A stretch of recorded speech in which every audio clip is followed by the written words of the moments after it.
ألف لام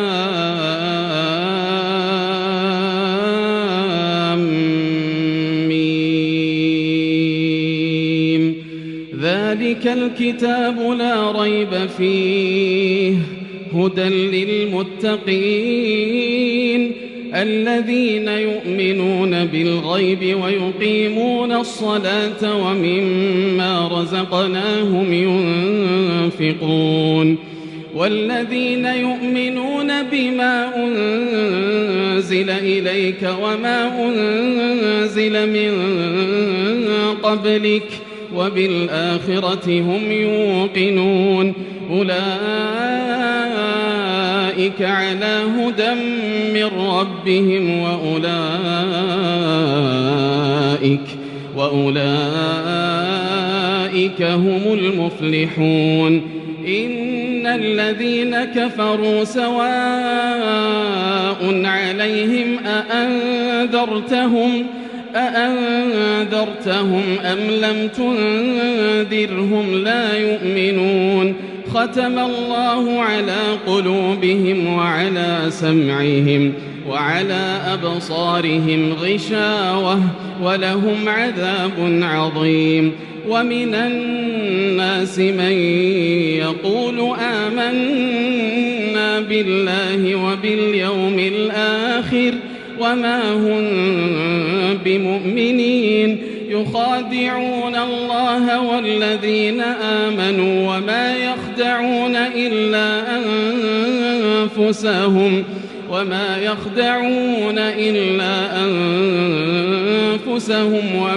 يشعرون في قلوبهم مرض فزادهم الله مرضا ولهم عذاب أليم بما كانوا يكذبون وإذا قيل لهم لا تفسدوا في الأرض قالوا إنما نحن مصلحون ألا إنهم هم المفسدون ولكن لا يشعرون وإذا قيل لهم آمنوا كما آمن الناس قالوا أنؤمن كما آمن السفهاء ألا إنهم هم السفهاء ولكن لا يعلمون وإذا لقوا الذين آمنوا قالوا آمنا وإذا خلوا إلى شياطينهم قالوا إنا معكم إنما نحن مستهزئون الله يستهزئ بهم ويمدهم في طغيانهم يعمهون أولئك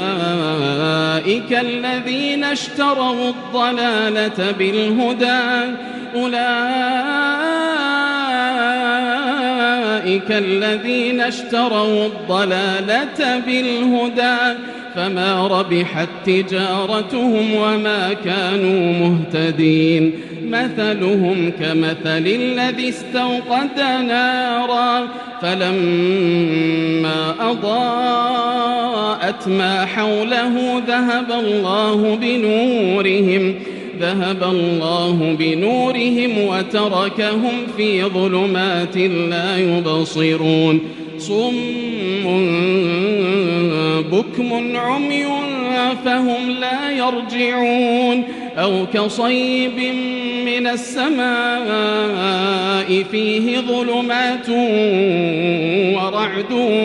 وبرق يجعلون أصابعهم في آذانهم من الصواعق حذر الموت والله محيط بالكافرين يكاد البرق يخطف أبصارهم كلما أضاء لهم مشوا فيه وإذا أظلم عليهم قاموا ولو شاء الله لذهب بسمعهم وأبصارهم إن الله على كل شيء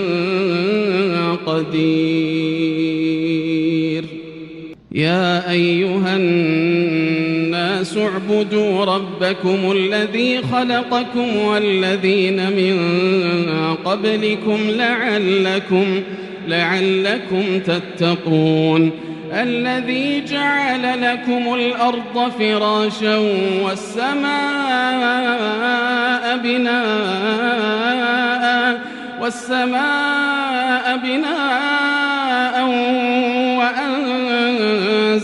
وأنزل من السماء ماء فأخرج به من الثمرات رزقا لكم فلا تجعلوا لله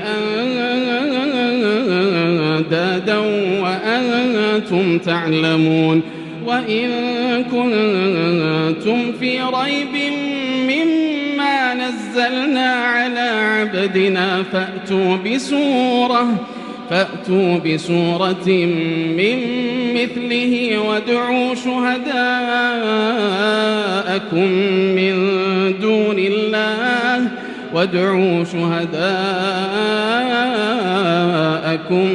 من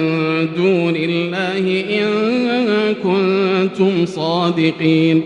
فإن لم تفعلوا ولن تفعلوا فاتقوا النار التي وقودها الناس والحجارة أعدت للكافرين وبشر الذين آمنوا وعملوا الصالحات أن لهم جنات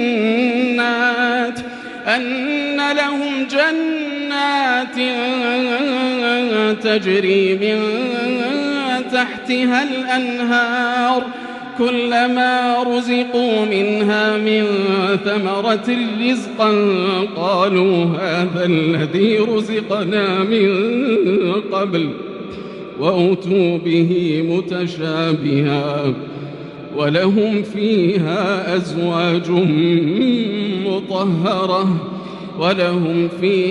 أزواج مطهرة وهم فيها خالدون إن الله لا يستحيي أن يضرب مثلا ما بعوضة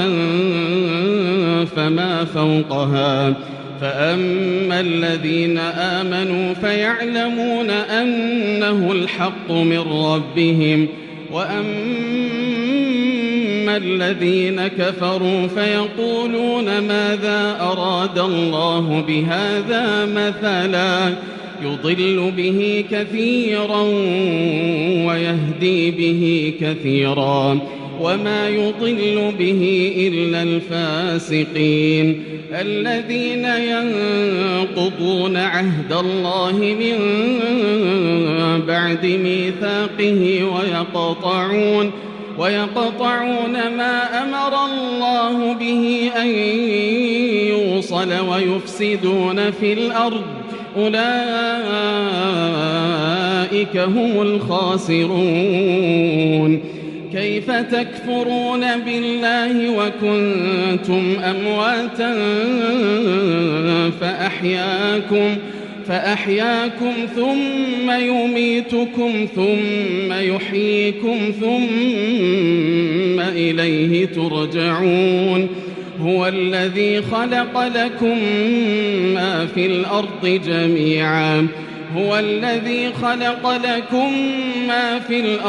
جميعا ثم استوى إلى السماء فسواهن 7 سماوات وهو بكل شيء عليم وإذ قال ربك للملائكة إني جاعل في الأرض خليفة قالوا أتجعل فيها من يفسد فيها ويسفك الدماء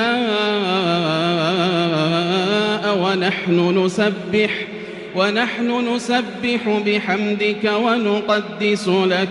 قال إني أعلم ما لا تعلمون. وعلم آدم الأسماء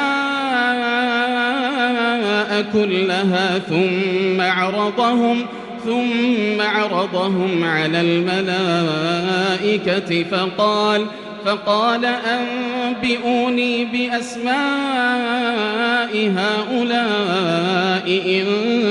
كنتم صادقين. قالوا سبحانك لا علم لنا إلا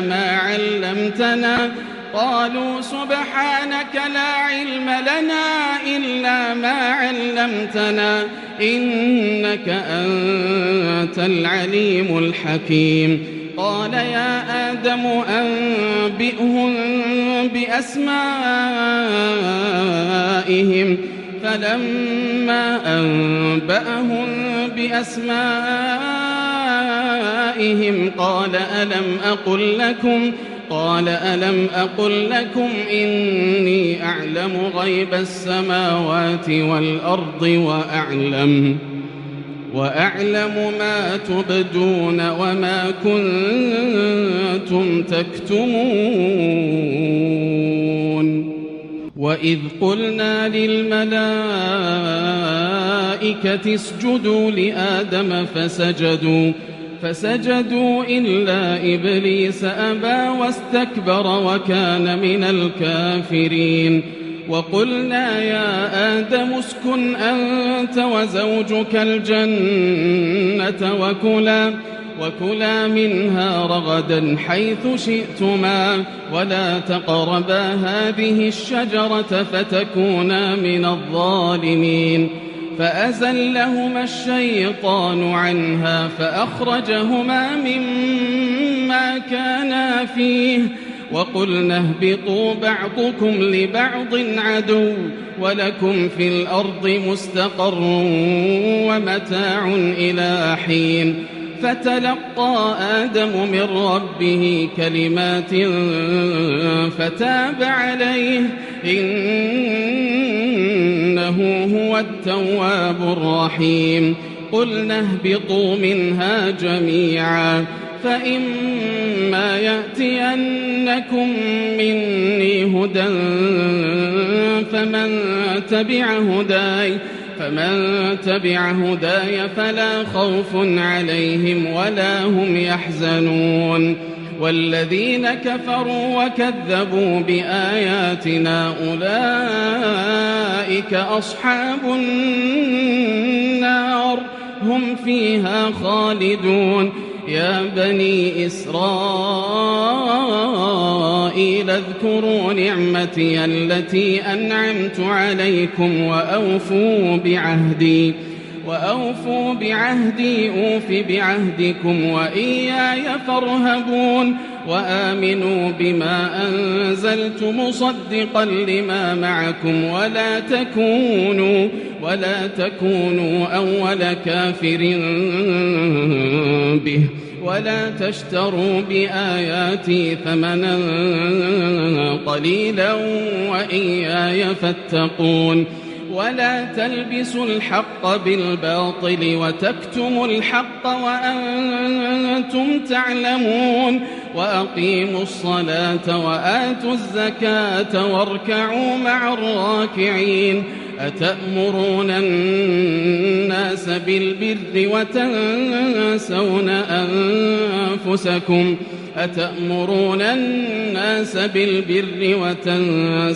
أنفسكم وأنتم تتلون الكتاب أفلا تعقلون. واستعينوا بالصبر والصلاة وإنها لكبيرة إلا على الخاشعين الذين يظنون أنهم ملاقو ربهم وأنهم إليه راجعون. يا بني إسرائيل اذكروا نعمتي التي أنعمت عليكم وأني فضلتكم على العالمين واتقوا يوما لا تجزي نفس عن نفس شيئا واتقوا يوما لا تجزي نفس عن نفس شيئا ولا يقبل منها شفاعة ولا يؤخذ منها عدل ولا هم ينصرون وإذ نجيناكم من آل فرعون يسومونكم سوء العذاب يذبحون أبناءكم ويستحيون نساءكم وفي ذلكم بلاء من ربكم عظيم وإذ فرقنا بكم البحر فأنجيناكم وأغرقنا آل فرعون وأنتم تنظرون وإذ واعدنا موسى 40 ليلة ثم اتخذتم العجل من بعده وأنتم ظالمون ثم عفونا عنكم من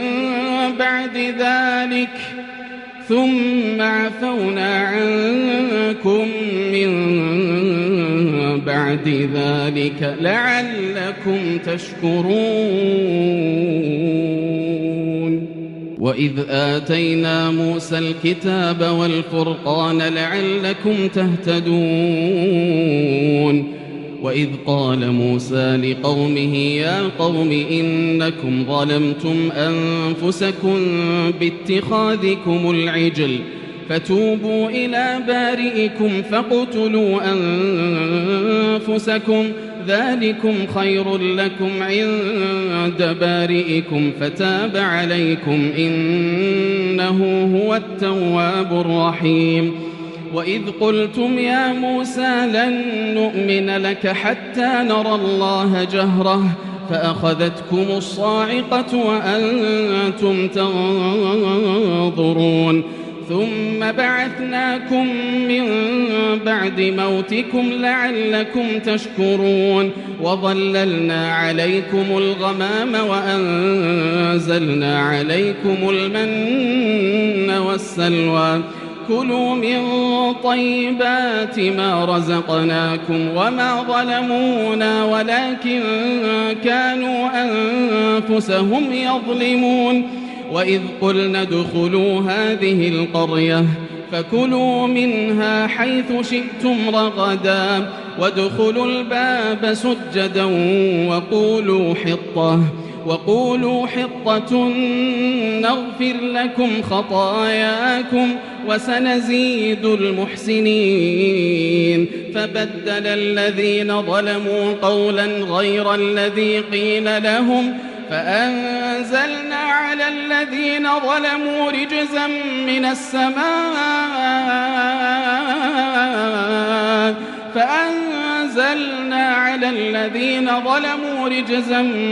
السماء بما كانوا يفسقون وإذ استسقى موسى لقومه فقلنا اضرب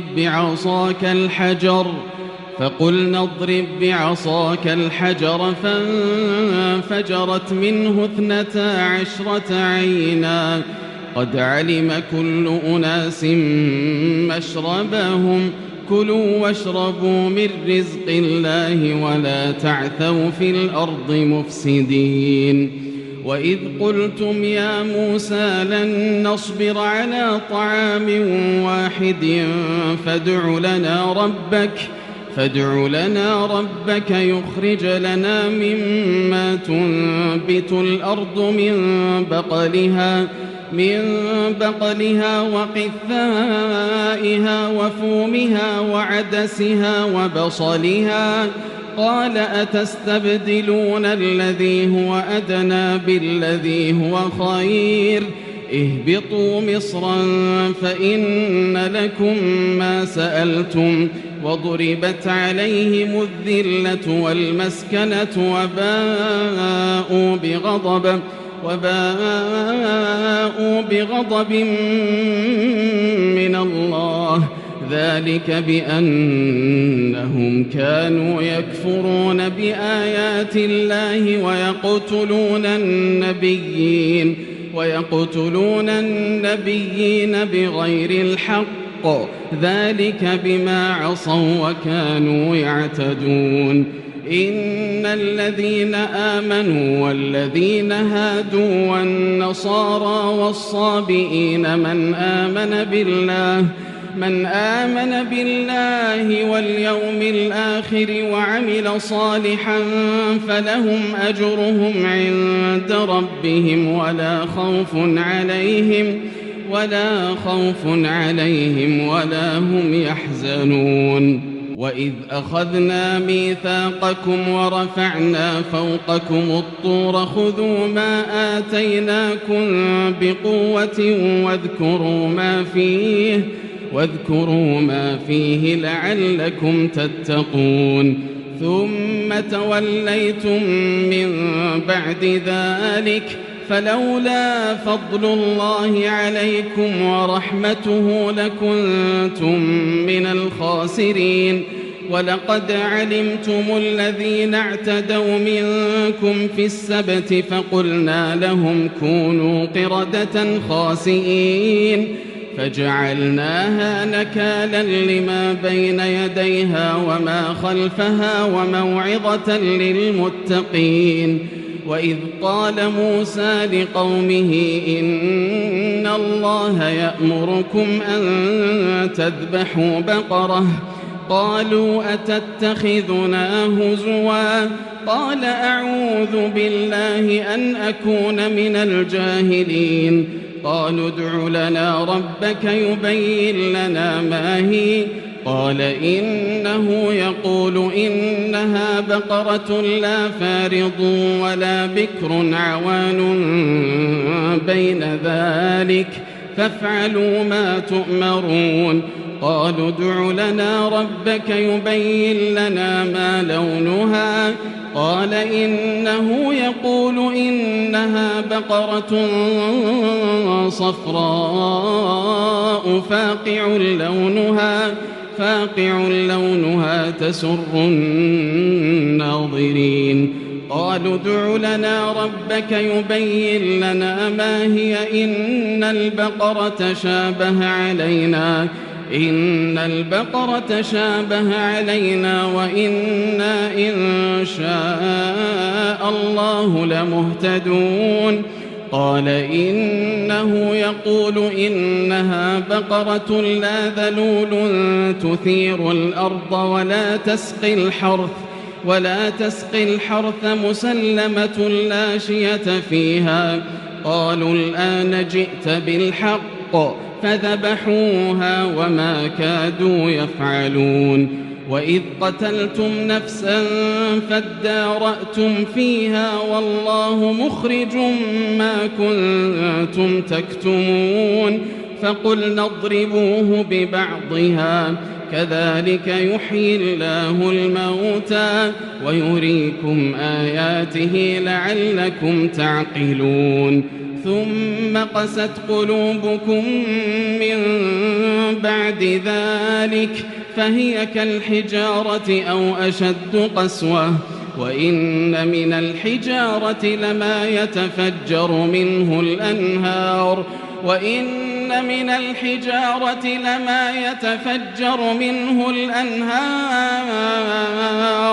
وإن منها لما يشقق فيخرج منه الماء وإن منها لما يهبط من خشية الله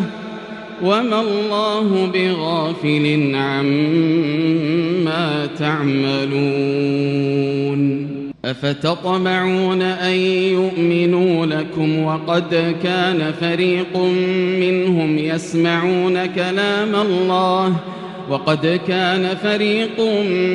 يسمعون كلام الله ثم يحرفونه من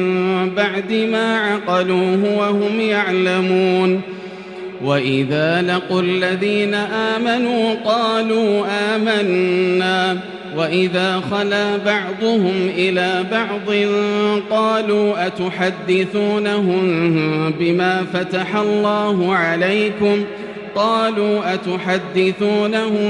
بما فتح الله عليكم ليحاجوكم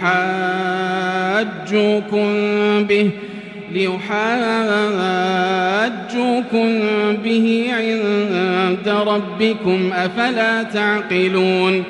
أولا يعلمون أن الله يعلم ما يسرون وما يعلنون. ومنهم أميون لا يعلمون الكتاب إلا أماني وإن هم إلا يظنون. فويل للذين يكتبون الكتاب بأيديهم ثم يقولون هذا من عند الله ليشتروا به ثمنا قليلا فويل لهم مما كتبت أيديهم وويل لهم مما يكسبون. وقالوا لن تمسنا النار إلا أياما معدودة قل أتخذتم عند الله عهدا فلن يخلف الله عهده أم تقولون على الله ما لا تعلمون. بلى من كسب سيئة وأحاطت به خطيئته فأولئك أصحاب النار هم فيها خالدون. والذين آمنوا وعملوا الصالحات أولئك أصحاب الجنة هم فيها خالدون. وإذ أخذنا ميثاق بني إسرائيل لا تعبدون إلا الله وبالوالدين إحسانا وذي القربى واليتامى والمساكين وقولوا للناس حسنا وأقيموا الصلاة وآتوا الزكاة ثم توليتم إلا قليلا منكم وأنتم معرضون. وإذ أخذنا ميثاقكم لا تسفكون دماءكم ولا تخرجون أنفسكم من دياركم ثم أقررتم وأنتم تشهدون. ثم أنتم هؤلاء تقتلون أنفسكم وتخرجون فريقا منكم من ديارهم تظاهرون عليهم بالإثم والعدوان وإن يأتوكم أسارى تفادوهم وهو محرم عليكم إخراجهم أفتؤمنون ببعض الكتاب وتكفرون ببعض فما جزاء من يفعل ذلك منكم إلا خزي في الحياة الدنيا ويوم القيامة يردون إلى أشد العذاب وما الله بغافل عما تعملون. أولئك الذين اشتروا الحياة الدنيا بالآخرة فلا يخفف عنهم العذاب ولا هم ينصرون. ولقد آتينا موسى الكتاب وقفينا من بعده بالرسل وآتينا عيسى ابن مريم البينات وأيدناه بروح القدس أفكلما جاءكم رسول بما لا تهوى أنفسكم استكبرتم ففريقا كذبتم وفريقا تقتلون وقالوا قلوبنا غلف بل لعنهم الله بكفرهم فقليلا ما يؤمنون ولما جاءهم كتاب من عند الله مصدق لما معهم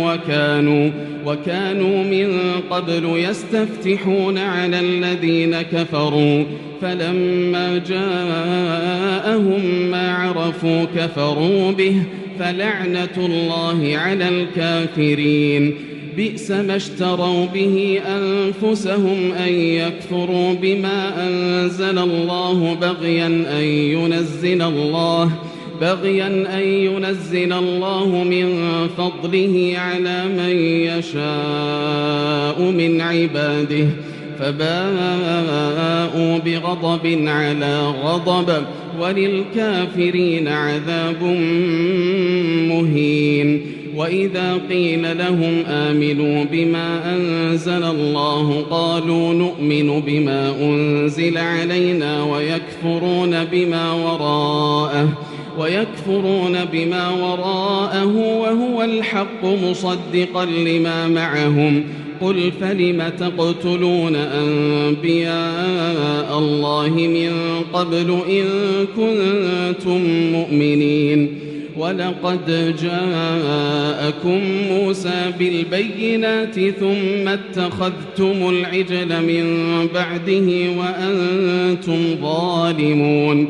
وإذ أخذنا ميثاقكم ورفعنا فوقكم الطور خذوا ما آتيناكم بقوة واسمعوا قالوا سمعنا وعصينا وأشربوا في قلوبهم العجل بكفرهم قل بئس ما يأمركم به إيمانكم إن كنتم مؤمنين قل إن كانت لكم الدار الآخرة عند الله خالصة من دون الناس فتمنوا الموت إن كنتم صادقين ولن يتمنوه أبدا بما قدمت أيديهم والله عليم بالظالمين ولتجدنهم أحرص الناس على حياة ومن الذين أشركوا يود أحدهم لو يعمر 1000 سنة وما هو بمزحزحه من العذاب أن يعمر والله بصير بما يعملون قل من كان عدوا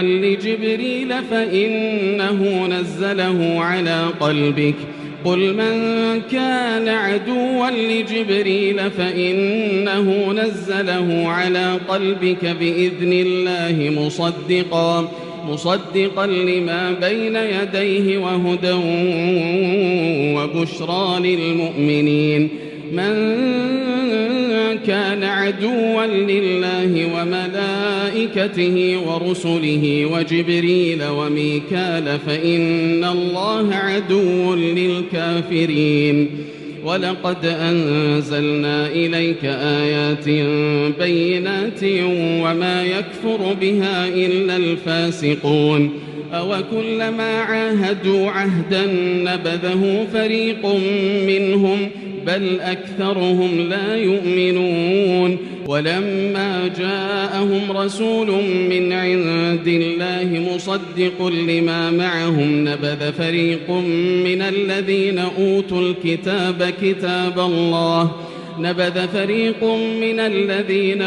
الكتاب كتاب الله وراء ظهورهم كأنهم لا يعلمون واتبعوا ما تتلو الشياطين على ملك سليمان وما كفر سليمان ولكن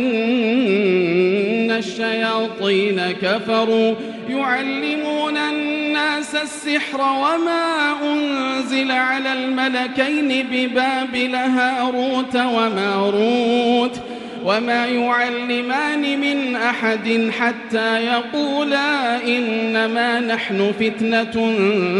فلا تكفر فيتعلمون منهما ما يفرقون به بين المرء وزوجه وما هم بضارين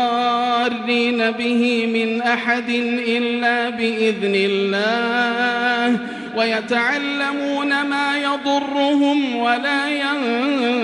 ينفعهم ولقد علموا لمن اشتراه ما له في الآخرة من خلاق ولبئس ما شروا به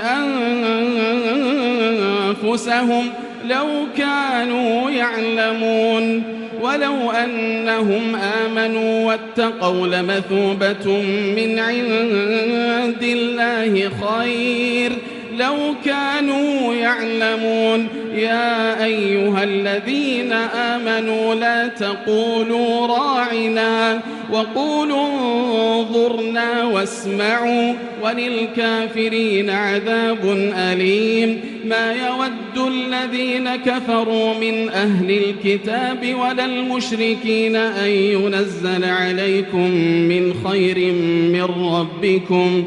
والله يختص برحمته من يشاء والله يختص برحمته من يشاء والله ذو الفضل العظيم ما ننسخ من آية أو ننسها نأت بخير منها أو مثلها ألم تعلم أن الله على كل شيء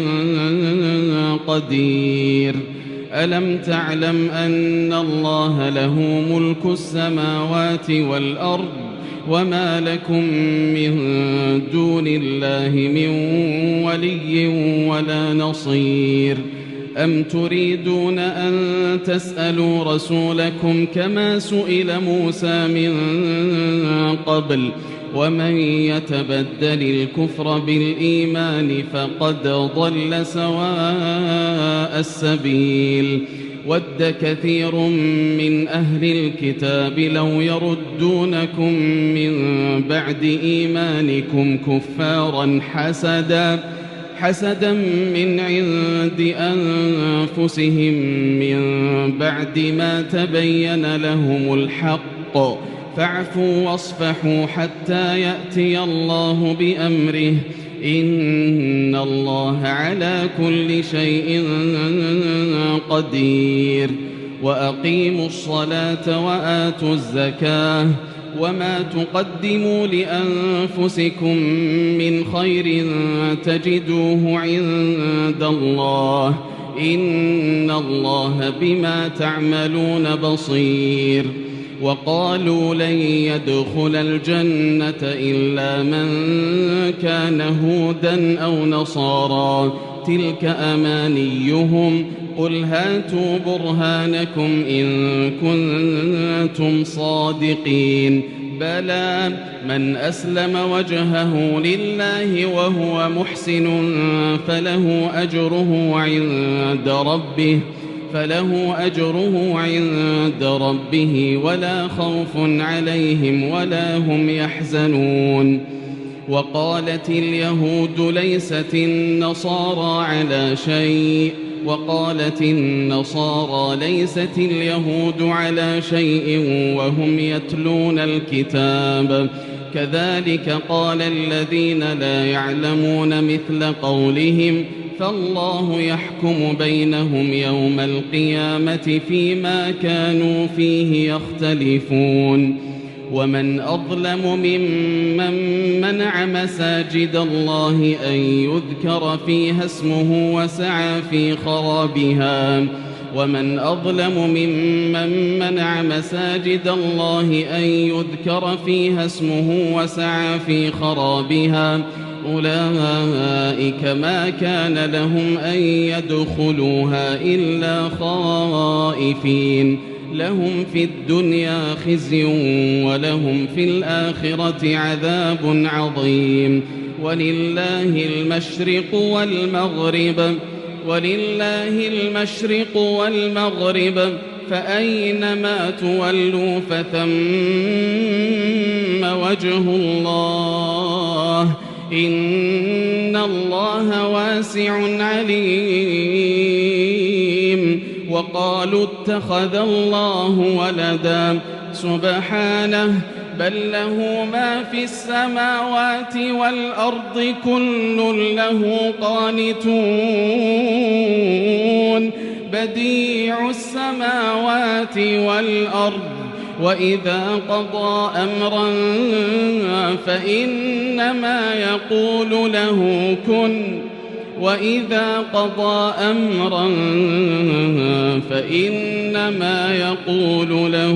كن فيكون.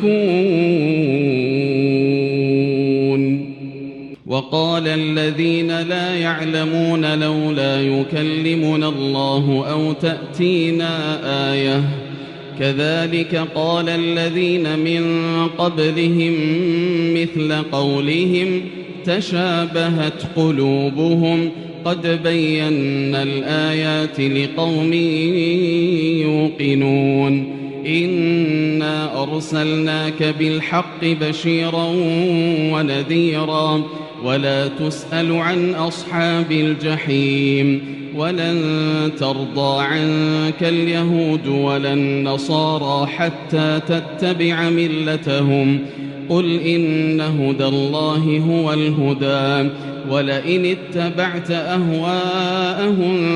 بعد الذي جاءك من العلم ما لك من الله من ولي ولا نصير. الذين آتيناهم الكتاب يتلونه حق تلاوته أولئك يؤمنون به ومن يكفر به فأولئك هم الخاسرون. يا بني إسرائيل اذكروا نعمتي التي أنعمت عليكم وأني فضلتكم على العالمين. واتقوا يوما لا تجزي نفس عن نفس شيئا ولا يقبل منها عدل ولا تنفعها شفاعة ولا هم ينصرون. وإذ ابتلى إبراهيم ربه بكلمات فأتمهن قال إني جاعلك للناس إماما قال ومن ذريتي قال لا ينال عهد الظالمين. وإذ جعلنا البيت مثابة للناس وأمنا واتخذوا من مقام إبراهيم مصلى وعهدنا إلى إبراهيم وإسماعيل أن طهرا بيتي للطائفين والعاكفين والركع السجود. وإذ قال إبراهيم رب اجعل هذا بلدا آمنا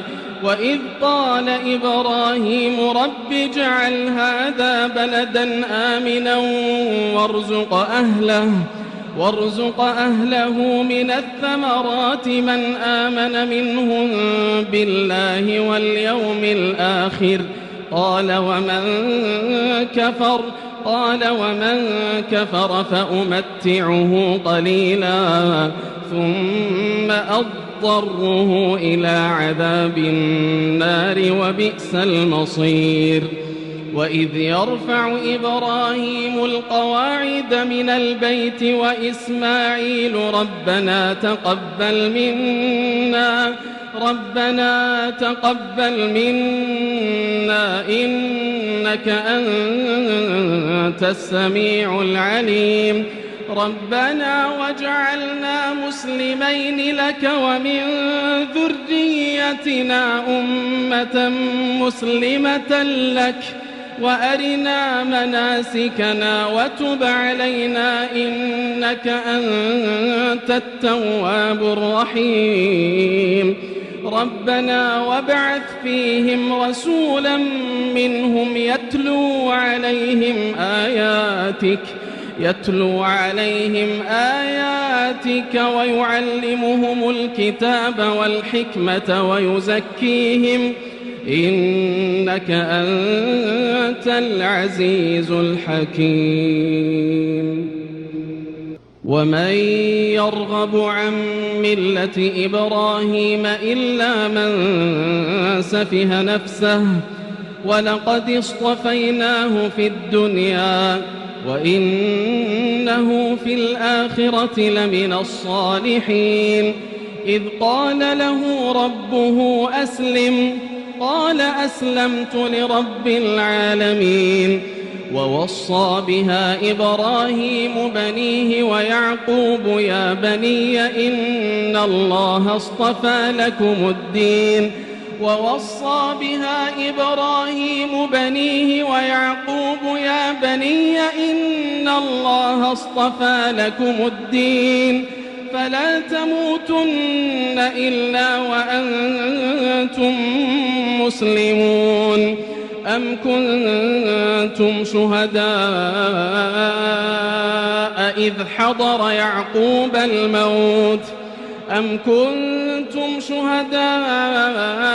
إذ حضر يعقوب الموت إذ قال لبنيه ما تعبدون من بعدي قالوا نعبد إلهك وإله آبائك إبراهيم وإسماعيل وإسحاق إلها واحدا ونحن له مسلمون تلك أمة قد خلت لها ما كسبت ولكم ما كسبتم ولا تسألون عما كانوا يعملون وقالوا كونوا هودا أو نصارى تهتدوا قل بل ملة إبراهيم حنيفا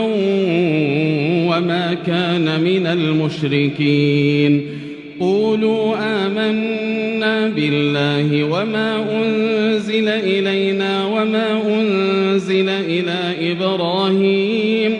وما أنزل إلى إبراهيم وإسماعيل وإسحاق ويعقوب والأسباط وما أوتي موسى وعيسى وما أوتي النبيون من ربهم لا نفرق بين أحد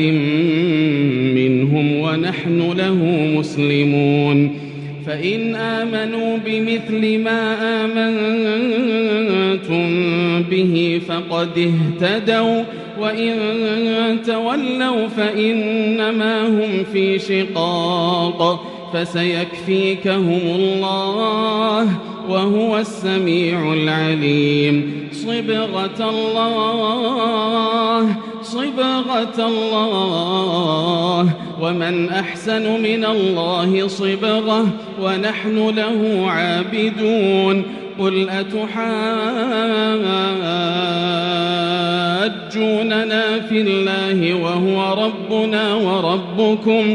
قل أتحاجوننا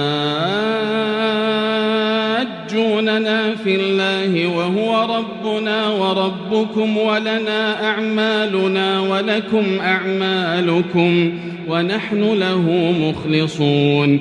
أم تقولون إن إبراهيم وإسماعيل وإسحاق ويعقوب والأسباط كانوا هودا أو نصارى قل أأنتم أعلم أم الله ومن أظلم ممن كتم شهادة عنده من الله وما الله بغافل عما تعملون تلك أمة قد خلت لها ما كسبت ولكم ما كسبتم ولا تسألون عما كانوا يعملون سيقول السفهاء من الناس ما ولاهم عن قبلتهم التي كانوا عليها قل لله المشرق والمغرب يهدي من يشاء إلى صراط مستقيم وكذلك جعلناكم أمة وسطا لتكونوا شهداء على الناس ويكون الرسول عليكم شهيدا وما جعلنا القبلة التي كنت عليها إلا لنعلم من يتبع الرسول ممن ينقلب على عقبيه وإن كانت لكبيرة إلا على الذين هدى الله وما كان الله ليضيع إيمانكم إن الله بالناس لرءوف رحيم قد نرى تقلب وجهك في السماء فلنولينك قبلة ترضاها فول وجهك شطر المسجد الحرام وحيث ما كنتم فولوا وجوهكم شطره وإن الذين أوتوا الكتاب ليعلمون أنه الحق من ربهم وما الله بغافل عما يعملون ولئن أتيت الذين أوتوا الكتاب بكل آية ما تبعوا قبلتك وما أنت بتابع قبلتهم وما بعضهم بتابع قبلة بعض ولئن اتبعت أهواءهم من بعد ما جاءك من العلم إنك إذا لمن الظالمين الذين آتيناهم الكتاب يعرفونه كما يعرفون أبناءهم وإن فريقا منهم ليكتمون الحق وهم يعلمون الحق من ربك فلا تكونن من الممترين ولكل وجهة هو موليها فاستبقوا الخيرات أينما تكونوا يأت بكم الله جميعا إن الله على كل شيء قدير ومن حيث خرجت فول وجهك شطر المسجد الحرام وإنه للحق من ربك وما الله بغافل عما تعملون ومن حيث خرجت فول وجهك شطر المسجد الحرام وحيث ما كنتم فولوا وجوهكم شطره لئلا يكون للناس عليكم حجة إلا الذين ظلموا منهم فلا تخشوهم واخشوني ولأتم نعمتي عليكم ولعلكم تهتدون كما أرسلنا فيكم رسولا منكم يتلو عليكم آياتنا ويزكيكم ويعلمكم الكتاب والحكمة ويعلمكم ما لم تكونوا تعلمون فاذكروني أذكركم واشكروا لي ولا تكفرون يا أيها الذين آمنوا استعينوا بالصبر والصلاة إن الله مع الصابرين ولا تقولوا لمن يقتل في سبيل الله أموات بل أحياء ولكن لا تشعرون ولنبلونكم بشيء من الخوف والجوع ونقص من الأموال والأنفس والثمرات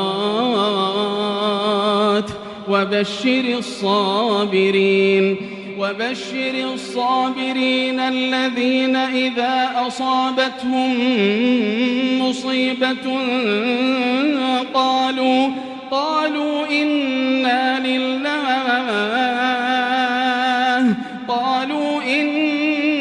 لله وإنا إليه راجعون أولئك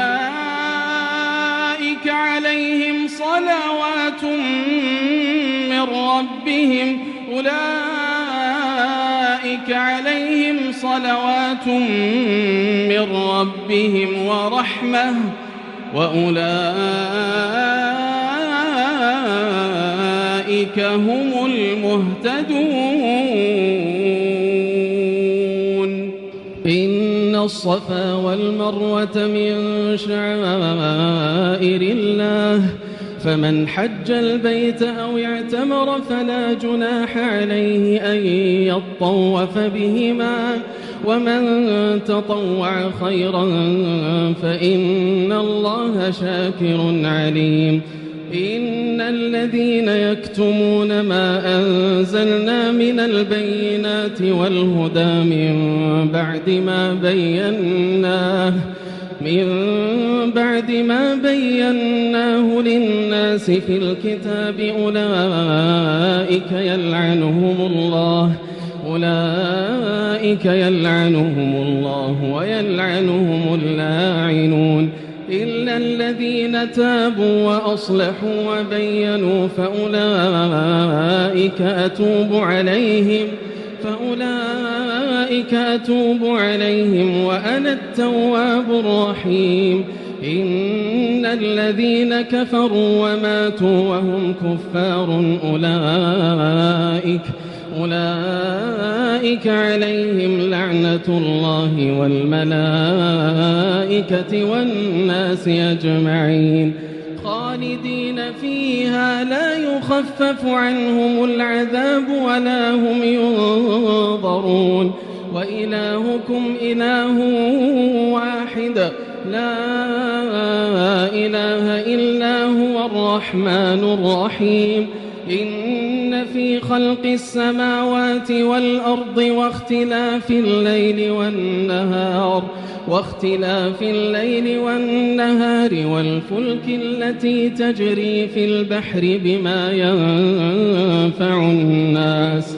وما أنزل الله من السماء من ماء فأحيا به الأرض بعد موتها وبث فيها من كل دابة وتصريف الرياح والسحاب المسخر بين السماء والأرض لآيات لقوم يعقلون ومن الناس من يتخذ من دون الله أندادا يحبونهم كحب الله والذين آمنوا أشد حبا لله ولو يرى الذين ظلموا إذ يرون العذاب أن القوة لله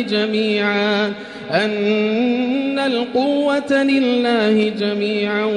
وأن الله شديد العذاب إذ تبرأ الذين اتبعوا من الذين اتبعوا ورأوا العذاب وتقطعت بهم الأسباب وقال الذين اتبعوا لو أن لنا كرة فنتبرأ منهم كما تبرأوا منا كذلك يريهم الله أعمالهم حسرات عليهم وما هم بخارجين من النار. يا أيها الناس كلوا مما في الأرض حلالا طيبا ولا تتبعوا خطوات الشيطان إنه لكم عدو مبين. إنما يأمركم بالسوء والفحشاء وأن تقولوا على الله ما لا تعلمون. وإذا قيل لهم اتبعوا ما أنزل الله قالوا بل نتبع ما ألفينا عليه آباءنا أولو كان آباؤهم لا يعقلون شيئا ولا يهتدون. ومثل الذين كفروا كمثل الذي ينعق بما لا يسمع إلا دعاء ونداء صم بكم عمي فهم لا يعقلون. يا أيها الذين آمنوا كلوا من طيبات ما رزقناكم واشكروا لله إن كنتم إياه تعبدون. إنما حرم عليكم الميتة والدم ولحم الخنزير وما أهل به لغير الله فمن اضطر غير باغ ولا عاد فلا إثم عليه إن الله غفور رحيم. إن الذين يكتمون ما أنزل الله من الكتاب ويشترون به ثمنا قليلا أولئك ما يأكلون في بطونهم إلا النار ولا يكلمهم الله يوم القيامة ولا يزكيهم ولهم عذاب أليم. أولئك الذين اشتروا الضلالة بالهدى والعذاب بالمغفرة فما أصبرهم على النار ذلك بأن الله نزل الكتاب بالحق وإن الذين اختلفوا في الكتاب لفي شقاق بعيد. ليس البر أن تولوا وجوهكم قبل المشرق والمغرب ولكن البر من آمن بالله واليوم الآخر والملائكة والكتاب والنبيين وآتى المال على حبه ذوي القربى واليتامى والمساكين وابن السبيل والسائلين وفي الرقاب وأقام الصلاة وآتى الزكاة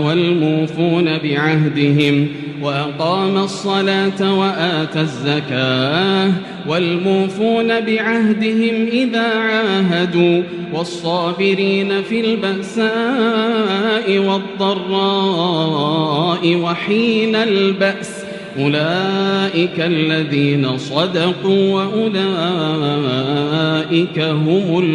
المتقون. يا أيها الذين آمنوا كتب عليكم القصاص في القتلى الحر بالحر والعبد بالعبد والأنثى بالأنثى، فمن عفي له من أخيه شيء فاتباع بالمعروف وأداء إليه بإحسان، ذلك تخفيف من ربكم ورحمة، فمن اعتدى بعد ذلك فله عذاب أليم. ولكم في القصاص حياة يا أولي الألباب لعلكم تتقون. كتب عليكم إذا حضر أحدكم الموت إن ترك خيرا الوصية للوالدين والأقربين بالمعروف حقا على المتقين، فمن بدله بعدما سمعه فإنما إثمه على الذين يبدلونه، إن الله سميع عليم. فمن خاف من موص جنفا أو إثما فأصلح بينهم فلا إثم عليه، إن الله غفور رحيم. يا أيها الذين آمنوا كتب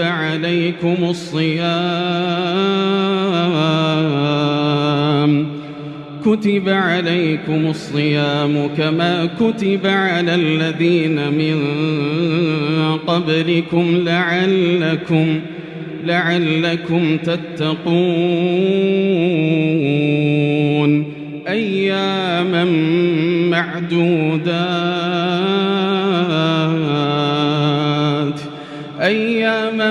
معدودات، فمن كان منكم مريضا أو على سفر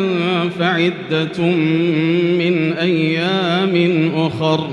وعلى الذين يطيقونه فدية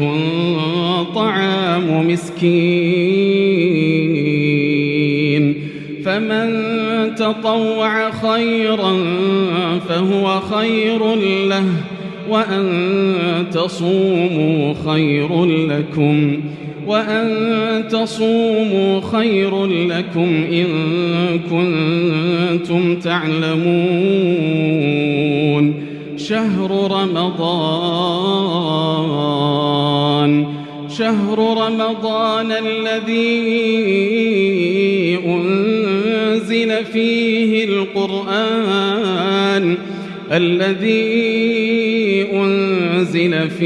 القرآن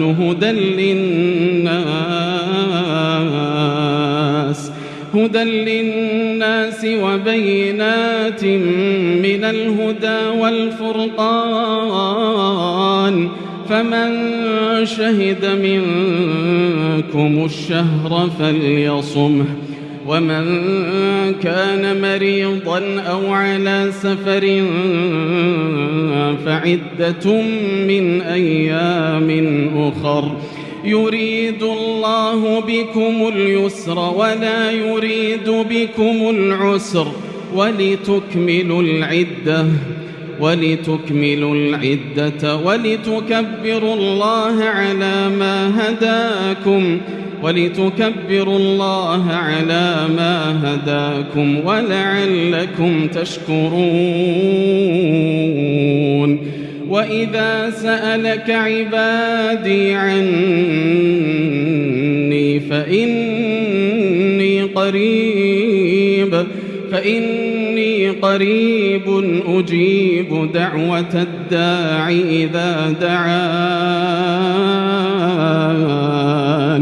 فليستجيبوا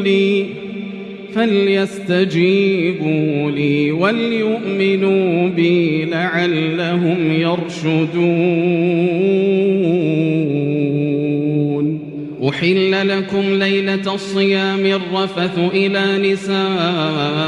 نسائكم، هن لباس لكم وأنتم لباس لهن، علم الله أنكم كنتم تختانون أنفسكم فتاب عليكم وعفى عنكم، فالآن باشروهن وابتغوا ما كتب الله لكم وكلوا واشربوا حتى يتبين لكم الخيط الأبيض من الخيط الأسود من الفجر ثم أتموا الصيام إلى الليل ولا تباشروهن وأنتم عاكفون في المساجد تلك حدود الله فلا تقربوها كذلك يبين الله آياته للناس لعلهم يتقون ولا تأكلوا أموالكم بينكم بالباطل وتدلوا بها إلى الحكام لتأكلوا فريقا من أموال الناس بالإثم وأنتم تعلمون يسألونك عن الأهلة قل هي مواقيت للناس والحج وليس البر بأن تأتوا البيوت من ظهورها ولكن البر من اتقى وأتوا البيوت من أبوابها واتقوا الله لعلكم تفلحون وقاتلوا في سبيل الله الذين يقاتلونكم ولا تعتدوا إن الله لا يحب المعتدين واقتلوهم حيث ثقفتموهم وأخرجوهم من حيث أخرجوكم والفتنة أشد من القتل ولا تقاتلوهم عند المسجد الحرام حتى يقاتلوكم فيه فإن قاتلوكم فاقتلوهم كذلك جزاء الكافرين فإن انتهوا فإن الله غفور رحيم وقاتلوهم حتى لا تكون فتنة ويكون الدين لله فإن انتهوا فلا عدوان إلا على الظالمين الشهر الحرام بالشهر الحرام والحرمات قصاص فمن اعتدى عليكم فاعتدوا عليه بمثل ما اعتدى عليكم واتقوا الله واعلموا أن الله مع المتقين وأنفقوا في سبيل الله ولا تلقوا بأيديكم إلى التهلكة وأحسنوا إن الله يحب المحسنين وأتموا الحج والعمرة لله فإن أحصرتم فما استيسر من الهدي ولا تحلقوا رؤوسكم حتى يبلغ الهدي محله فمن كان منكم مريضا أو به أذى من رأسه ففدية من صيام أو صدقة أو نسك فإذا أمنتم فمن تمتع بالعمرة إلى الحج فما استيسر من الهدي فمن لم يجد فصيام 3 أيام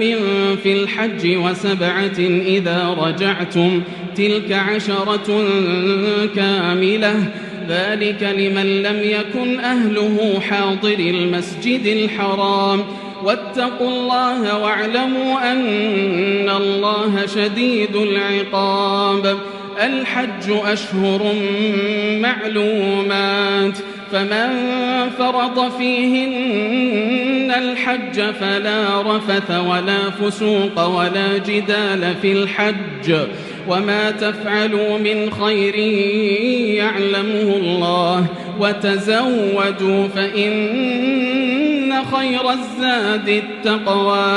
وتزودوا فإن خير الزاد التقوى واتقون يا أولي الألباب ليس عليكم جناح أن تبتغوا فضلا من ربكم فإذا أفضتم من عرفات فاذكروا الله عند المشعر الحرام واذكروه كما هداكم وإن كنتم من قبله لمن الضالين ثم أفيضوا من حيث أفاض الناس واستغفروا الله إن الله غفور رحيم فإذا قضيتم مناسككم فاذكروا الله كذكركم آباءكم أو أشد ذكرا فمن الناس من يقول ربنا آتنا في الدنيا وما له في الآخرة من خلاق ومنهم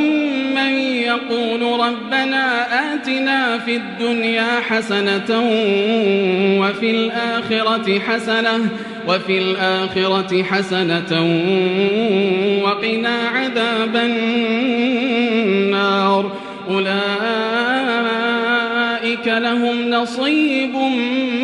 مما كسبوا والله سريع الحساب واذكروا الله في أيام معدودات فمن تعجل في يومين فلا إثم عليه ومن تأخر فلا إثم عليه لمن اتقى واتقوا الله واعلموا أنكم إليه تحشرون ومن الناس من يعجبك قوله في الحياة الدنيا ويشهد الله على ما في قلبه وهو ألد الخصام وإذا تولى سعى في الأرض ليفسد فيها ويهلك الحرث والنسل والله لا يحب الفساد وإذا قيل له اتق الله أخذته العزة بالإثم فحسبه جهنم ولبئس المهاد ومن الناس من يشري نفسه ابتغاء مرضات الله والله رؤوف بالعباد يا أيها الذين آمنوا ادخلوا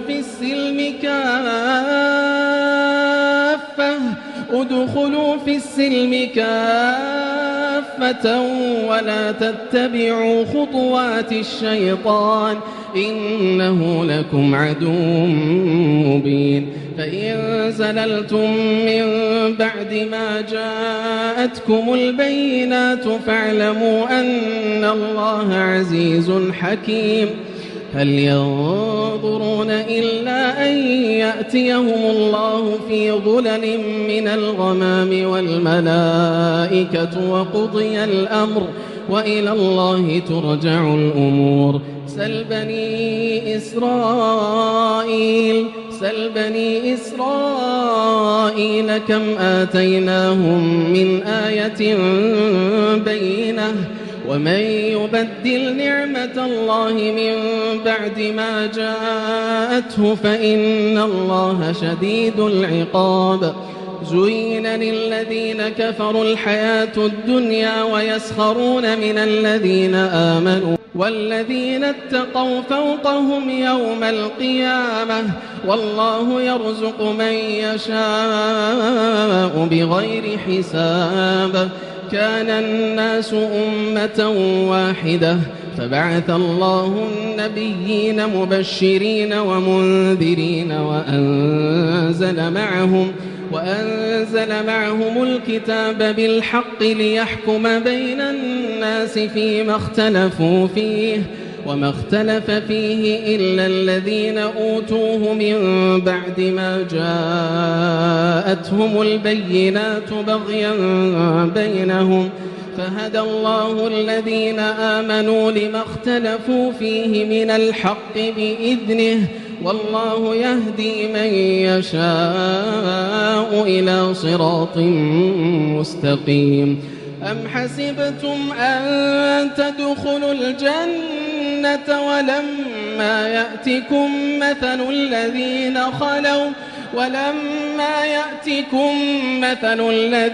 خلوا من قبلكم مستهم البأساء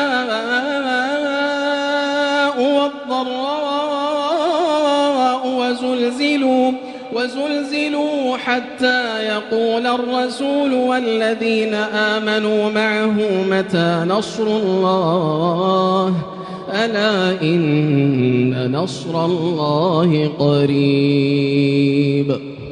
يسألونك ماذا ينفقون قل ما أنفقتم من خير فللوالدين والأقربين واليتامى والمساكين وابن السبيل وما تفعلوا من خير فإن الله به عليم كتب عليكم القتال وهو كره لكم وعسى أن تكرهوا شيئا وهو خير لكم وعسى أن تحبوا شيئا وهو شر لكم والله يعلم وأنتم لا تعلمون يسألونك عن الشهر الحرام قتال فيه قل قتال فيه كبير وصد عن سبيل الله وكفر به والمسجد الحرام وإخراج أهله منه أكبر عند الله والفتنة أكبر من القتل ولا يزالون يقاتلونكم حتى يردوكم عن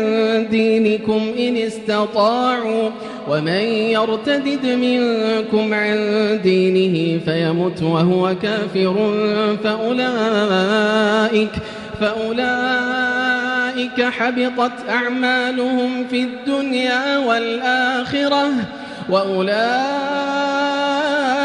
أصحاب النار هم فيها خالدون إن الذين آمنوا والذين هاجروا وجاهدوا في سبيل الله أولئك يرجون رحمة الله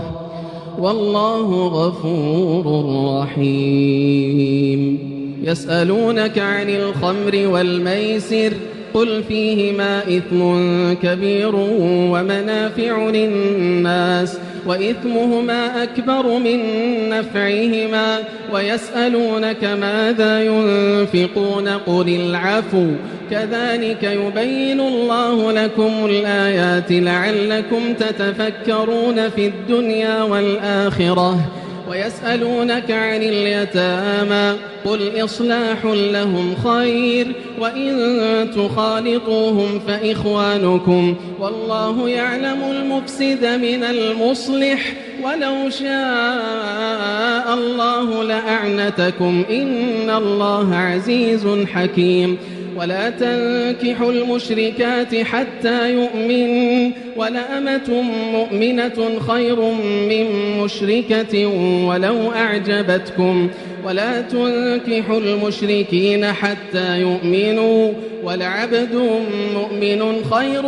من مشرك ولو أعجبكم أولئك يدعون إلى النار والله يدعو إلى الجنة والمغفرة بإذنه ويبين آياته للناس لعلهم يتذكرون ويسألونك عن المحيض قل هو أذى فاعتزلوا النساء في المحيض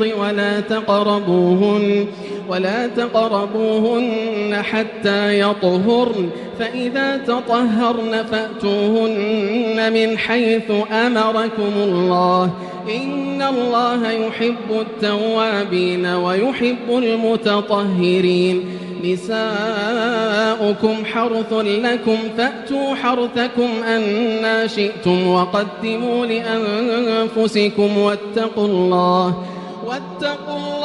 واعلموا أنكم ملاقوه وبشر المؤمنين ولا تجعلوا الله عرضة لأيمانكم أن تبروا وتتقوا وتصلحوا بين الناس والله سميع عليم لا يؤاخذكم الله باللغو في أيمانكم ولكن يؤاخذكم بما كسبت قلوبكم والله غفور حليم للذين يؤلون من نسائهم تربص 4 أشهر فإن فاءوا فإن الله غفور رحيم وإن عزموا الطلاق فإن الله سميع عليم. والمطلقات يتربصن بأنفسهن 3 قروء ولا يحل لهن أن يكتمن ما خلق الله في أرحامهن إن كن يؤمن بالله واليوم الآخر وبعولتهن أحق بردهن في ذلك إن أرادوا إصلاحا ولهن مثل الذي عليهن بالمعروف وللرجال عليهن درجة والله عزيز حكيم. الطلاق 2 فإمساك بمعروف أو تسريح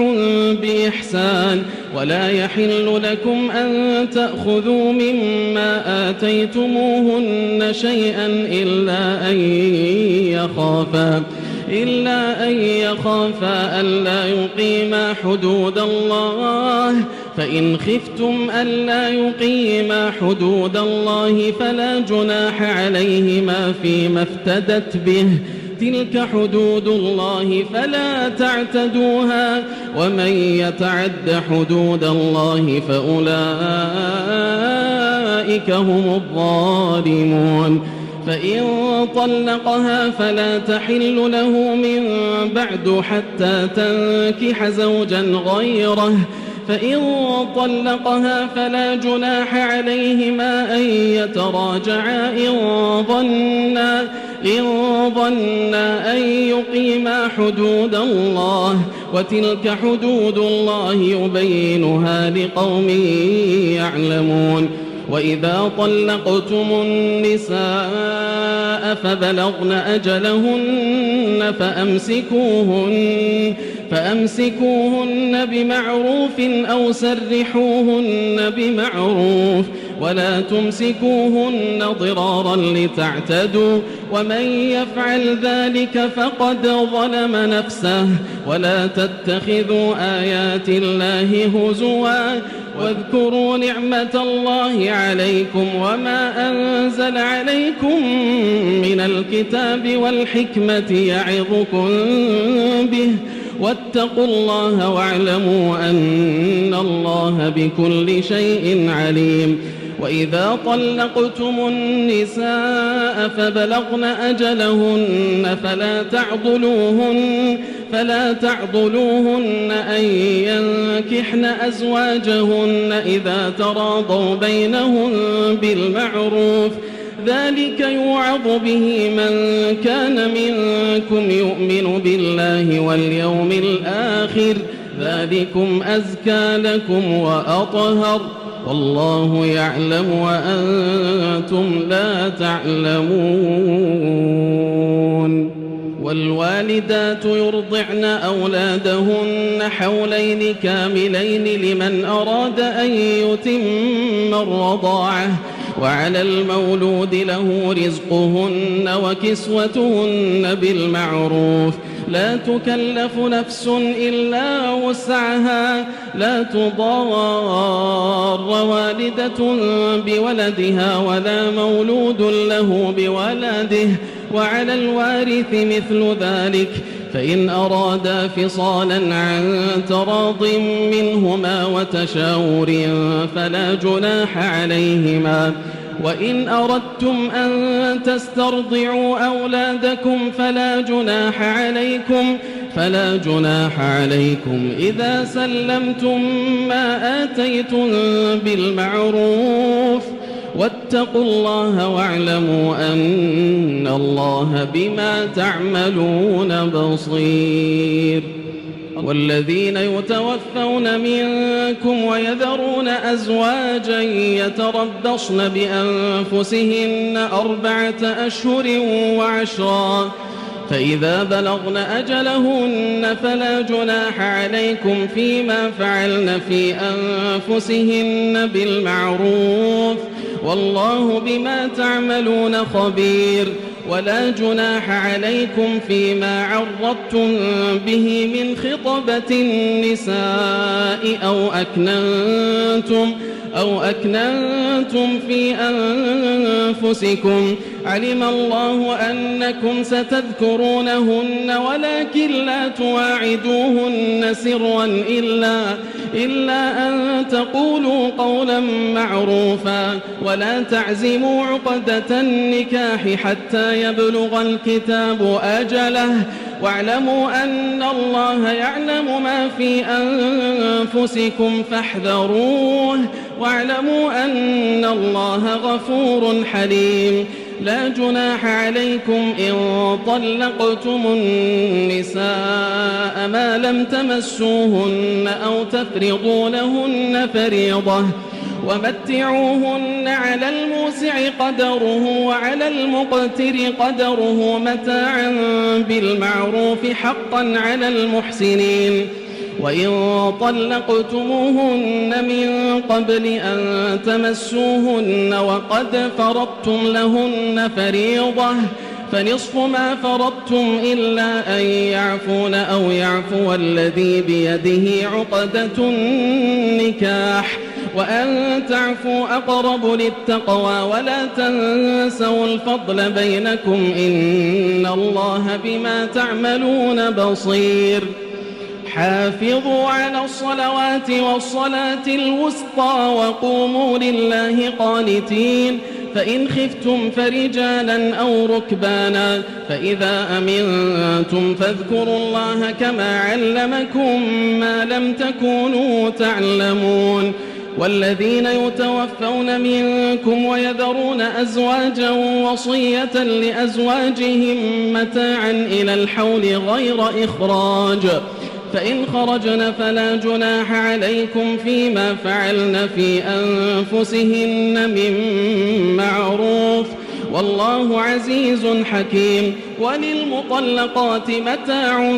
بالمعروف حقا على المتقين كذلك يبين الله لكم آياته لعلكم تعقلون ألم تر إلى الذين خرجوا من ديارهم وهم ألوف حذر الموت فقال لهم الله موتوا ثم أحياهم إن الله لذو فضل على الناس ولكن أكثر الناس لا يشكرون وقاتلوا في سبيل الله واعلموا أن الله سميع عليم من ذا الذي يقرض الله قرضا حسنا فيضاعفه له أضعافا كثيرة والله يقبض ويبسط وإليه ترجعون ألم تر إلى الملأ من بني إسرائيل من بعد موسى إذ قالوا لنبي له ابعث لنا ملكا نقاتل في سبيل الله قال هل عسيتم إن كتب عليكم القتال ألا تقاتلوا قالوا وما لنا ألا نقاتل في سبيل الله وقد أخرجنا من ديارنا وأبنائنا فلما كتب عليهم القتال تولوا إلا قليلا منهم والله عليم بالظالمين وقال لهم نبيهم إن الله قد بعث لكم طالوت ملكا قالوا أنى يكون له الملك علينا ونحن أحق بالملك منه ولم يؤت سعة من المال قال إن الله اصطفاه عليكم وزاده بسطة في العلم والجسم والله يؤتي ملكه من يشاء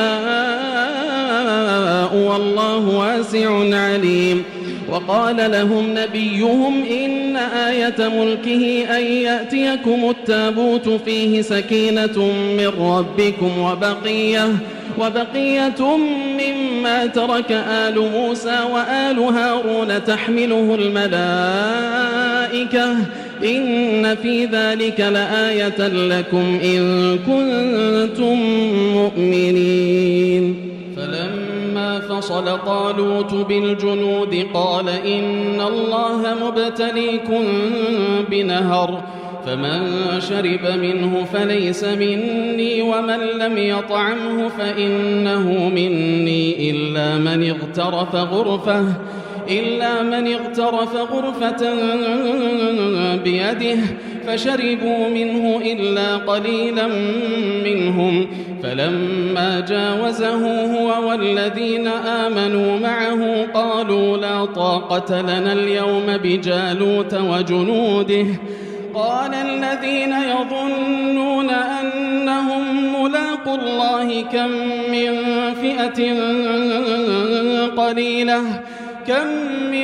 فئة قليلة غلبت فئة كثيرة بإذن الله والله مع الصابرين ولما برزوا لجالوت وجنوده قالوا ربنا أفرغ علينا صبرا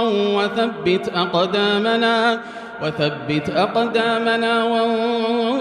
وانصرنا على القوم الكافرين فهزموهم بإذن الله وقتل داود جالوت وآتاه الله الملك والحكمة وعلمه مما يشاء ولولا دفع الله الناس بعضهم ببعض لفسدت الأرض ولكن الله ذو فضل على العالمين تلك آيات الله نتلوها عليك بالحق وإنك لمن المرسلين تلك الرسل فضلنا بعضهم على بعض منهم من كلم الله ورفع بعضهم درجات وآتينا عيسى ابن مريم البينات وأيدناه بروح القدس ولو شاء الله ما اقتتل الذين من بعدهم من بعد ما جاءتهم البينات ولكن اختلفوا فمنهم من آمن ومنهم من كفر ولو شاء الله ما اقتتلوا ولكن الله يفعل ما يريد يا أيها الذين آمنوا أنفقوا مما رزقناكم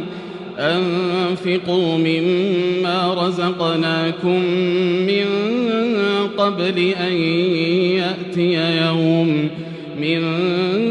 قبل أن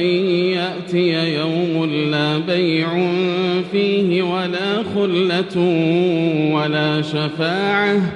والكافرون هم الظالمون الله لا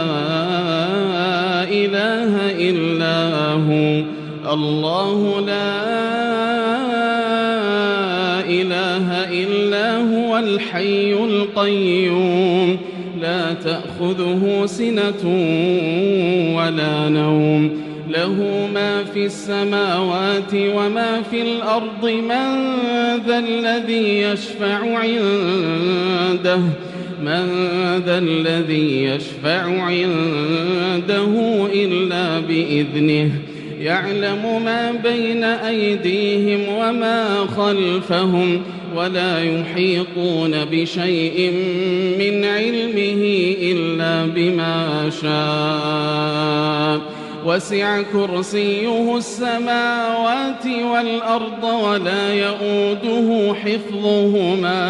ولا يؤوده حفظهما وهو العلي العظيم لا إكراه في الدين قد تبين الرشد من الغي فمن يكفر بالطاغوت ويؤمن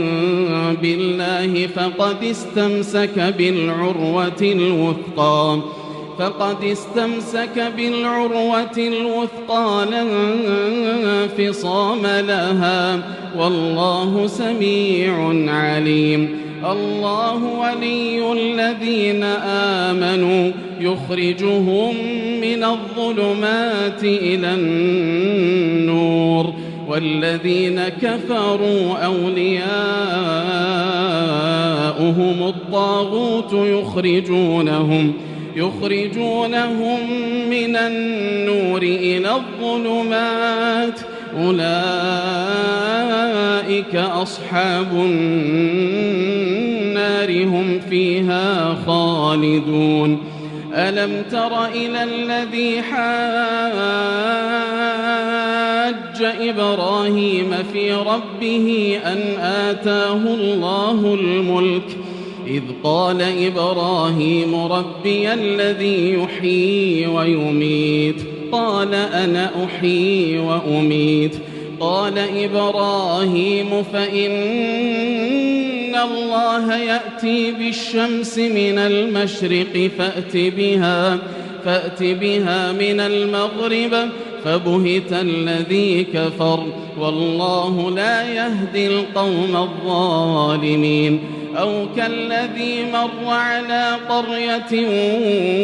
وهي خاوية على عروشها قال أنى يحيي هذه الله بعد موتها فأماته الله 100 عام ثم بعثه قال كم لبثت قال لبثت يوما أو بعض يوم قال بل لبثت 100 عام فانظر إلى طعامك وشرابك لم يتسنه وانظر إلى حمارك ولنجعلك آية للناس وانظر إلى العظام كيف ننشزها ثم نكسوها لحما فلما تبين له قال أعلم أن الله على كل شيء قدير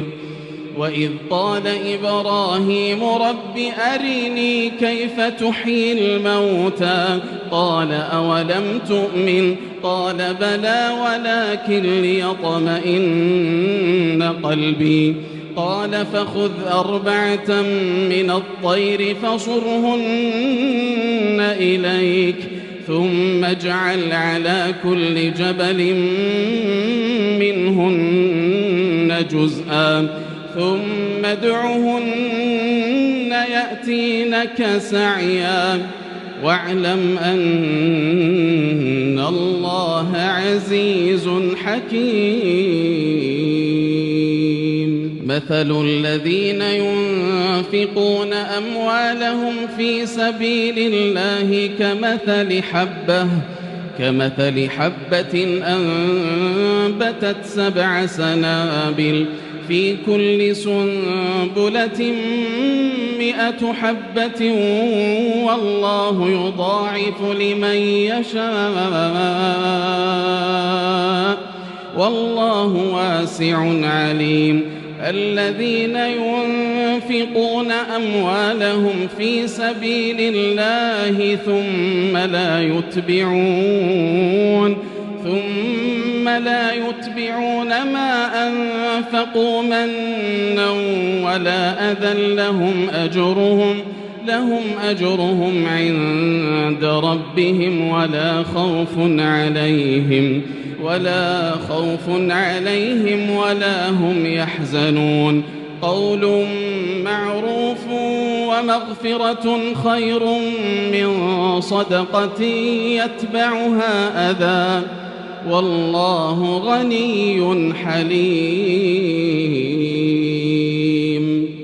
يا أيها الذين آمنوا لا تبطلوا صدقاتكم بالمن والأذى كالذي ينفق ماله رئاء الناس ولا يؤمن بالله واليوم الآخر فمثله كمثل صفوان عليه تراب فأصابه وابل فتركه صلدا لا يقدرون على شيء مما كسبوا والله لا يهدي القوم الكافرين ومثل الذين ينفقون أموالهم ابتغاء مرضات الله وتثبيتا من أنفسهم كمثل جنة بربوة أصابها وابل فآتت أكلها ضعفين فإن لم يصبها وابل فطل والله بما تعملون بصير أيود أحدكم أن تكون له جنة من نخيل وأعناب تجري من تحتها الأنهار له فيها من كل الثمرات وأصابه الكبر وله ذرية ضعفاء فأصابها إعصار فيه نار فاحترقت كذلك يبين الله لكم الآيات لعلكم تتفكرون يا أيها الذين آمنوا أنفقوا من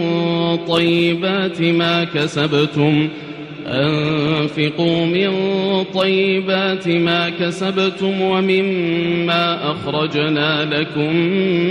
من الأرض ولا تيمموا الخبيث منه تنفقون ولستم بآخذيه إلا أن تغمضوا فيه واعلموا أن الله غني حميد الشيطان يعدكم الفقر ويأمركم بالفحشاء والله يعدكم مغفرة منه وفضلا والله واسع عليم يؤتي الحكمة من يشاء ومن يؤت الحكمة فقد أوتي خيرا كثيرا وما يذكر إلا أولو الألباب وما أنفقتم من نفقة أو نذرتم من نذر فإن الله يعلمه وما للظالمين من أنصار إن تبدوا الصدقات فنعما هي وإن تخفوها وتؤتوها الفقراء فهو خير لكم ويكفر عنكم من سيئاتكم والله بما تعملون خبير ليس عليك هداهم ولكن الله يهدي من يشاء وما تنفقوا من خير فلأنفسكم وما تنفقون إلا ابتغاء وجه الله وما تنفقوا من خير يوفى إليكم وأنتم لا تظلمون للفقراء الذين أحصروا في سبيل الله لا يستطيعون ضربا في الأرض يحسبهم الجاهل أغنياء من التعفف تعرفهم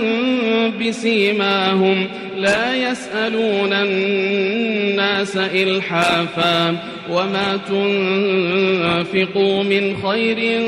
فإن الله به عليم الذين ينفقون أموالهم بالليل والنهار سرا وعلانية فلهم أجرهم عند ربهم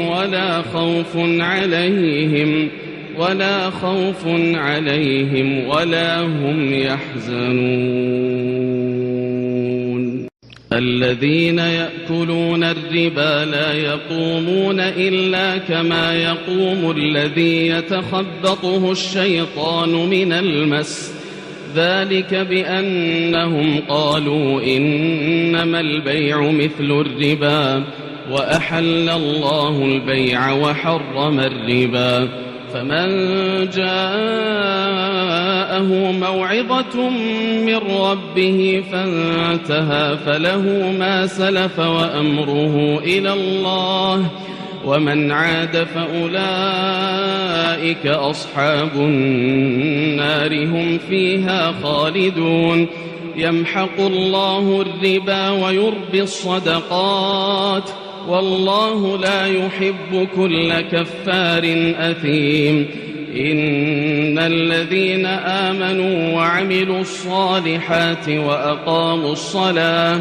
وأقاموا الصلاة وآتوا الزكاة لهم أجرهم عند ربهم ولا خوف عليهم ولا هم يحزنون يا أيها الذين آمنوا اتقوا الله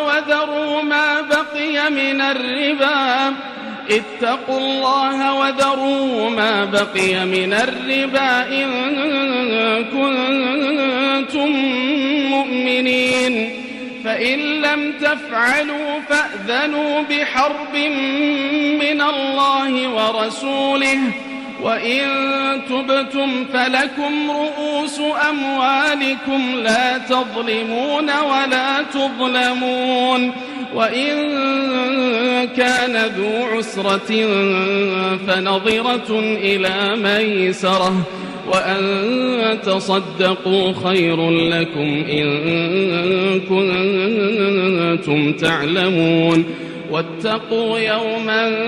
ترجعون فيه إلى الله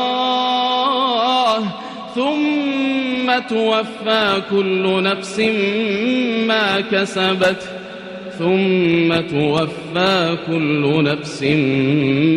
ما كسبت وهم لا يظلمون يا أيها الذين آمنوا إذا تداينتم بدين إلى أجل مسمى فاكتبوه وليكتب بينكم كاتب بالعدل ولا يأب كاتب أن يكتب كما علمه الله فليكتب وليملل الذي عليه الحق وليتق الله ربه ولا يبخس منه شيئا فإن كان الذي عليه الحق سفيها أو ضعيفا أو لا يستطيع أن يمل هو فليملل وليه بالعدل واستشهدوا شهيدين من رجالكم فإن لم يكونا رجلين فرجل وامرأتان ممن ترضون من الشهداء أن تضل إحداهما فتذكر إحداهما الأخرى ولا يأبى الشهداء إذا ما دعوا ولا تسأموا أن تكتبوه صغيرا أو كبيرا إلى أجله ذلكم أقسط عند الله وأقوم للشهادة وأدنى ألا ترتابوا إلا أن تكون تجارة حاضرة تديرونها بينكم فليس عليكم جناح ألا تكتبوها وأشهدوا إذا تبايعتم ولا يضار كاتب ولا شهيد وإن تفعلوا فإنه فسوق بكم واتقوا الله ويعلمكم الله والله بكل شيء عليم وإن كنتم على سفر ولم تجدوا كاتبا فرهان مقبوضة فإن أمن بعضكم بعضا فليؤدي الذي ائتمن أمانته وليتق الله ربه ولا تكتموا الشهادة ومن يكتمها فإنه آثم قلبه والله بما تعملون عليم لله ما في السماوات وما في الأرض وإن تبدوا ما في أنفسكم أو تخفوه يحاسبكم به الله فيغفر لمن يشاء ويعذب من يشاء والله على كل شيء قدير. آمن الرسول بما أنزل إليه من ربه والمؤمنون كل آمن بالله وملائكته وكتبه ورسله لا نفرق بين أحد من رسله وقالوا سمعنا وأطعنا غفرانك ربنا وإليك المصير. لا يكلف الله نفسا إلا وسعها لها ما كسبت وعليها ما اكتسبت ربنا لا تؤاخذنا إن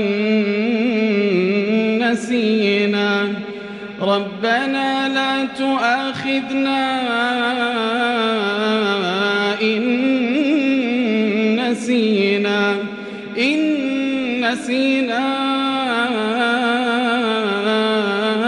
أو أخطأنا ربنا ولا تحمل علينا إصرا كما حملته على الذين من قبلنا ربنا ولا تحملنا ما لا طاقة لنا به واعف عنا واغفر لنا وارحمنا